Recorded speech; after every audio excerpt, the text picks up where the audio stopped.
Alléluia. Gloire soit rendue à notre Seigneur Sauveur Jésus-Christ de Nazareth. Shalom encore, peuple de Dieu, et demeurons tous bénis dans le nom puissant de notre Seigneur et Sauveur Jésus-Christ de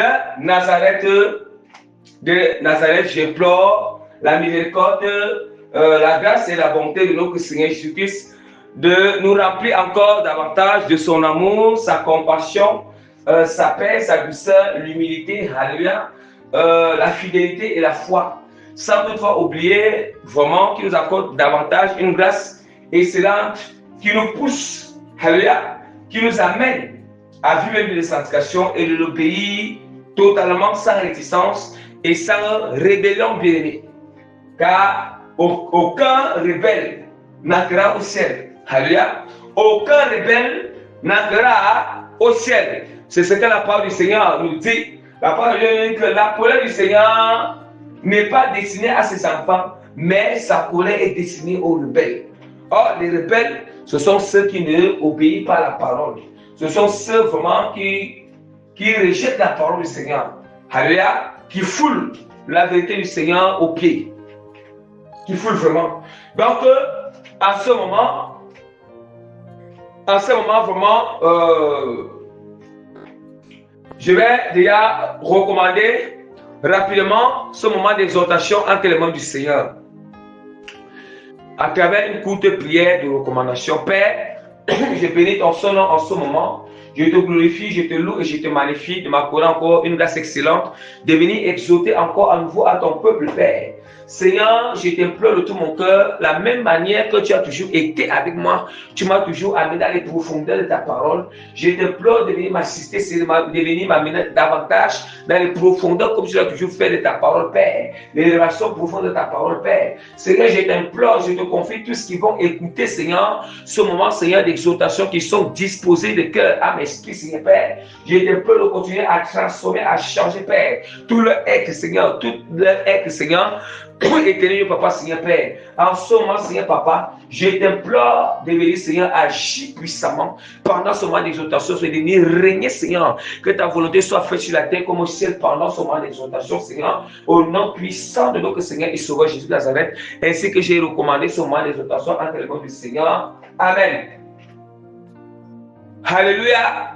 Que toute la gloire revienne encore à notre Seigneur et Sauveur Jésus-Christ de Nazareth. Donc, je bénis vraiment le seul nom de notre Seigneur et Sauveur Jésus-Christ de Nazareth qui m'accorde encore une grâce excellente pour venir vraiment exhorter sur le thème de notre exhortation qui est intitulé sur à proximité de la grâce.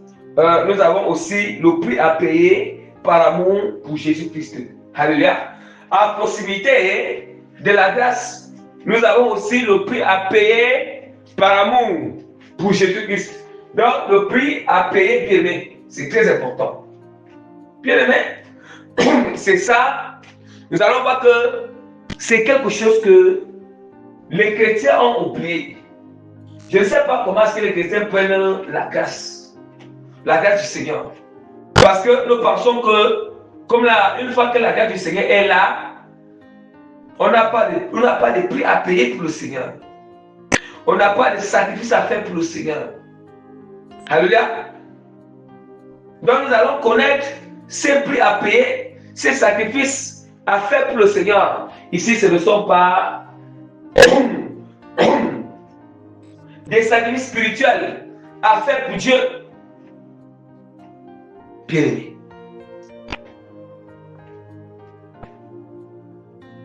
C'est ça, bien aimé. Ce n'est pas parce que la grâce du Seigneur est présente, la grâce du Seigneur abonde au milieu de nous, que nous pensons que nous n'avons pas de prix, on n'a pas de prix à payer pour le Seigneur. En fait, il y a un langage que les chrétiens ont souvent, que Jésus a tout payé à la croix. Jésus a tout accompli à la croix. Ah oui, c'est vrai. Jésus a tout accompli à la croix. Oui, c'est la vérité. Jésus a tout payé à la croix. Oui, c'est la vérité. C'est la vérité, mais alors, est-ce que nous convenons alors du fait que Jésus a tout payé à la croix, a tout accompli à la croix, c'était quoi? C'était pour nous. Maintenant, c'est à notre tour aussi. On doit aussi accomplir la volonté du Seigneur pour lui. On doit aussi payer aussi le prix pour Jésus-Christ. Alléluia. Bien aimé. C'est réciproque. La parole du Seigneur est très claire. C'est lui qui nous a mis en premier. C'est pas lui. Du fait qu'il nous a mis en premier, il a tout accompli à la croix pour nous. Il a payé le prix pour nous en versant son sang. Alléluia. Donc c'est d'abord lui, dans sa grande beauté, sa miséricorde et son amour. Il a d'abord payé le prix pour nous. Il s'est sacrifié pour nous. Il a tout accompli à la croix pour nous. Maintenant, c'est à notre tour aussi de payer le prix. Il a porté la croix pour nous. C'est à notre tour de porter aussi la croix pour Jésus. Parce qu'il a dit, celui qui ne porte pas sa croix et ne me suit pas ne peut pas être mon disciple. Yes! Oui, on doit aussi porter la croix pour lui. Ce n'est pas la croix des catholiques. Ce n'est pas comme aller prendre la croix, mais au niveau du cou. Non, ce n'est pas cette croix-là. Ce n'est pas cette croix. Il a porté la croix pour lui. Yes. C'est à notre tour de porter la croix pour lui. Il s'est sacrifié à la croix pour lui, pour nous. C'est aussi à notre tour de se sacrifier pour Jésus. Alléluia. Il a accompli toutes choses. La mission à la croix pour nous, c'est aussi à notre tour d'accomplir sa volonté pour lui. Alléluia. Nous pensons que c'est ça, bien. Or, du fait qu'on accomplit ces choses pour lui, on porte la croix pour lui, c'est ça qu'on appelle que sa grâce est présente pour nous aider. Parce que sans sa grâce, on ne peut pas porter la croix jusqu'au bout. Sans sa grâce, on ne peut pas se sacrifier pour Jésus. Sans sa grâce, on ne peut pas accomplir la volonté du Seigneur pour Jésus. Alléluia. Donc nous devons comprendre en proximité de la grâce qui signifie à côté de la grâce, près de la grâce, et à un peu à payer pour le Seigneur. À proximité, c'est à côté, à proximité, c'est près.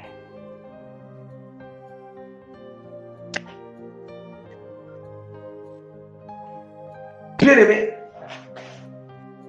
nous allons ouvrir rapidement la parole.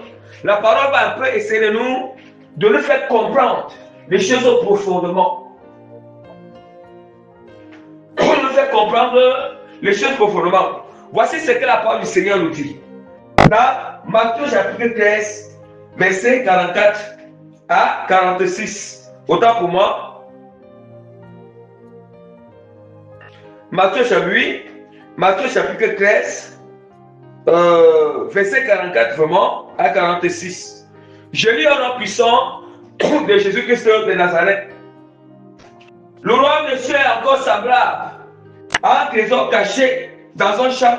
L'homme qui l'a trouvé le cache et dans sa joie, il va vendre tout ce qu'il a et achète le champ. Ah, bien-aimé. Bien-aimé. Le royaume des cieux est semblable à un trésor caché dans un champ, bien-aimé. Je ne sais pas si nous comprenons cette parabole. Et l'homme qui n'a pas trouvé ce trésor, il cache encore. Et puis, il part vendre tout ce qu'il possède pour venir ailleurs, pour venir acheter ce champ. Ah, bien aimé, soyons attentifs. Le royaume des cieux est encore semblable à un marchand qui cherche des belles perles. Il a trouvé une perle de grand prix. Et il est allé vendre tout ce qu'il avait et l'a acheté. Ah, bien aimé. Il dit qu'il compare le royaume des cieux est semblable à un marchand qui cherche des belles perles. Il a trouvé une perle de grand prix. Donc on a connu que le royaume des cieux est un royaume des cieux élevé Le roi monsieur, c'est un grand trésor. Le roi monsieur est comme le trésor. Le trésor qui est caché dans le champ. Le roi monsieur est comme une perle. Une perle de grand prix que le marchand a trouvé. Nous comprenons déjà que pour entrer au ciel, le roi monsieur, c'est un prix à payer. Ça veut dire que on nous dit qu'il peut vendre tous ses biens pour venir acheter la perle. Il peut vendre tous ses biens pour venir acheter le champ où il y a le trésor. Bien, nous comprenons. Donc nous comprenons tellement que le champ là est tellement important. Nous comprenons que le trésor qui est dans ce champ-là est tellement très important. À dépasser ses biens, à dépasser ce qu'il possède. Ah, c'est qui ces hommes? Qui sont ces hommes? Qui sont ces hommes qui sont allés vendre ce qu'ils possèdent pour venir acheter la perle? Qui est comme le roi monsieur? Et le chat qui a le trésor, qui est comme le roi monsieur? Mais qui sont ces hommes? C'est à nous les chrétiens. C'est cette manière que nous les chrétiens doivent se comporter. Donc on fait comprendre que pour entrer au ciel, on aura le prix à payer. Ça veut dire quoi? La personne du fait qu'il a vendu, regardez très bien. Ça veut dire que du fait qu'il a vendu ce qu'il possède, c'est comme si il a vendu tout ce qu'il possède, ses biens. Il a vendu ses biens pour venir acheter le trésor. Ça veut dire que ça ne lui a pas coûté rien. En fait, ça ne lui a pas gêné. C'est bien, ça ne lui a rien fait. Tout ce qu'il sait, il avait acheté et tout. Mais comme il a trouvé un trésor, il est allé vendre ses biens. Il est allé vendre ses biens pour venir acheter le champ qui a le trésor. Bien aimé, écoutons très bien.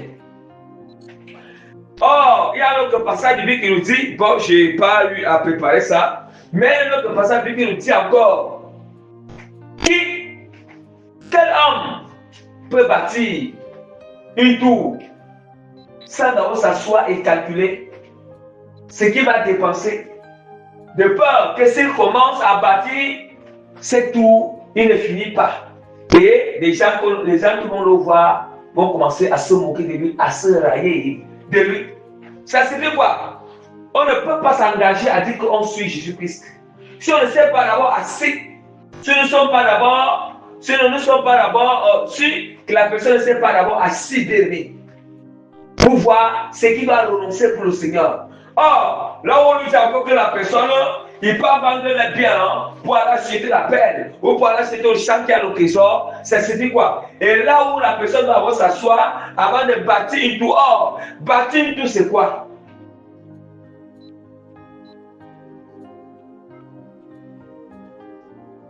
Bâtir une tour, c'est on doit se construire. Ça veut dire que on doit se construire nous-mêmes avec la parole, la sainte doctrine, pour entrer au ciel. Alléluia. Alléluia, bien-aimé. Et là, on nous dit quel est le prix à payer. Le prix à payer ici, c'est quoi? C'est le renoncement. Or, le Seigneur Jésus a dit, celui qui conserve sa vie, bien-aimé, la paiera. Mais celui qui perd sa vie à cause de moi, recouvrera sa vie. Est-ce que nous comprenons? Ça veut dire que celui-là, il est parti perdre. Il allait vendre ses biens, ça veut dire qu'il a perdu. Il est parti vendre ses biens. Ça veut dire qu'il a perdu tout ce qu'il avait comme matériel. Il a perdu tout ce qu'il avait comme matériel. Il a perdu, mais il est venu gagner autre chose, le trésor. Or, quand il dit que celui qui perd sa vie, à cause de moi, va recouvrir sa vie. Ou bien celui qui conserve sa vie, perdra sa vie perdue. Est-ce que nous comprenons? Ça signifie que, ça veut dire qu'on doit renoncer à notre propre vie. Si j'étais, voyez, Si j'étais un menteur, alléluia, je dois renoncer au mensonge. Si je gagne ma vie avec le mensonge, il faut que je dois mourir dans le mensonge. Je dois faire mourir le mensonge. Je dois renoncer à cette vie. Je dois renoncer à cette vie afin d'avoir une nouvelle vie en Christ. Et dans cette nouvelle vie, c'est là où je gagne le royaume des cieux. Donc nous devons comprendre qu'on ne peut pas entrer au ciel si on n'a pas renoncé. Nous n'avons pas renoncé à nous-mêmes. On n'a pas renoncé au monde. On n'a pas renoncé au péché. On n'a pas renoncé de la chair. On n'a pas renoncé à tout ce qui ne glorifie pas le Seigneur. À chaque fois, on ne peut pas entrer au ciel. On ne peut pas entrer au ciel. Ça veut dire qu'on perd pour gagner encore en Christ. Mais nous allons voir ce qui les gens, le cœur est encore attaché au bien matériel. Alléluia. Le cœur de certaines personnes est encore attaché au bien matériel, attaché à l'argent, attaché vraiment au péché, attaché au mensonge, attaché à la jalousie, attaché à l'idolâtrie, attaché à la des choses du monde. Le cœur de certaines personnes est encore attaché, bien aimé, sur la vanité. La vanité, bien aimé. Le cœur de certaines personnes est encore attaché sur les mauvais comportements, les mauvais caractères qui ne glorifient pas le Seigneur. Et puis se plaisent dans ces choses. Ils se plaisent dans ces choses. Du coup, ils n'ont pas encore renoncé. Ils n'ont pas encore renoncé. Ils n'ont pas encore perdu leur propre vie. Ils n'ont pas encore vraiment dépensé pour le roi monsieur. Ils n'ont pas encore vendu tout ce qu'ils possèdent. Alléluia. Tout ce qu'ils possèdent à eux pour le roi monsieur. Ils n'ont pas encore vendu. Ils n'ont pas encore payé le prix. Ils n'ont pas encore payé le prix. Or, payer le prix, c'est souffrir pour le Seigneur. Souffrir pour le Seigneur. Renoncer à tout. C'est laisser crucifier dans la chair. On doit laisser que la chair soit crucifiée.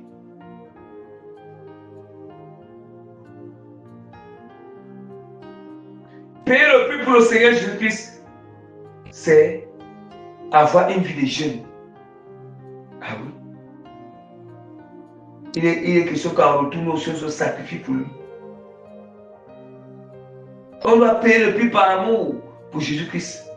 Avoir une vie de jeûne. Une vie de prière quotidienne. La foi ferme en lui, une confiance totale en lui. Une confiance totale en lui. Et que déterminé à pratiquer la parole. Tout ce que la parole de Dieu m'enseigne, qui n'est pas cadré avec la volonté du Seigneur, je dois renoncer, je dois abandonner. Je ne dois plus continuer à faire cela. Sinon, quand je ne renonce pas, il y a un motif pourquoi. Ça veut dire qu'il y a un motif. Il y a une raison. Or, cette raison est attachée au cœur. Et là, je n'ai pas encore renoncé à la chose. Je n'ai pas encore vendu la chose. Je n'ai pas encore dépensé la chose afin de gagner le royaume des cieux.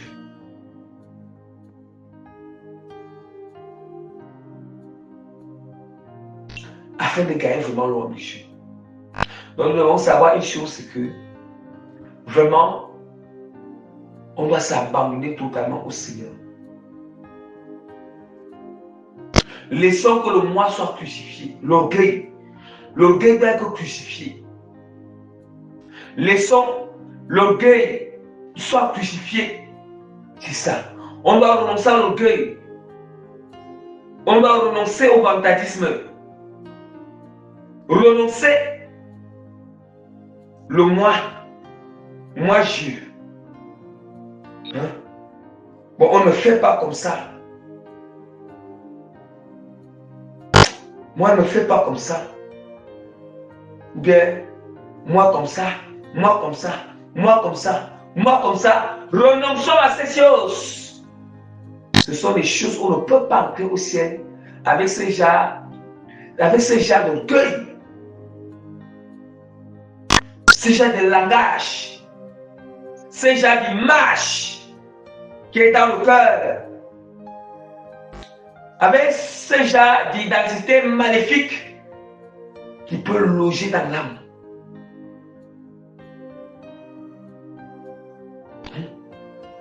Moi, ne fais pas ça. Hein. Moi, comme ça. Hein. Moi, comme ça. Hein. Moi, comme ça. Hein. Bien-aimé. Bien-aimé, il est temps qu'on examine nos propres attitudes, nos propres habitudes. Ne nous plaisons pas toujours dans nos habitudes. Ah, c'est que moi, je suis comme ça. Moi, c'est comme ça que je suis. Mais est-ce que tu es bien-aimé, tu es comme ça? Est-ce que tu es sûr que Dieu est? Est-ce que tu es sûr que c'est une attitude qui peut te favoriser vraiment dans ta marche avec le Seigneur? Hein? Dans notre marche avec Dieu, il est temps d'examiner nos attitudes, d'examiner le caractère, d'examiner le comportement.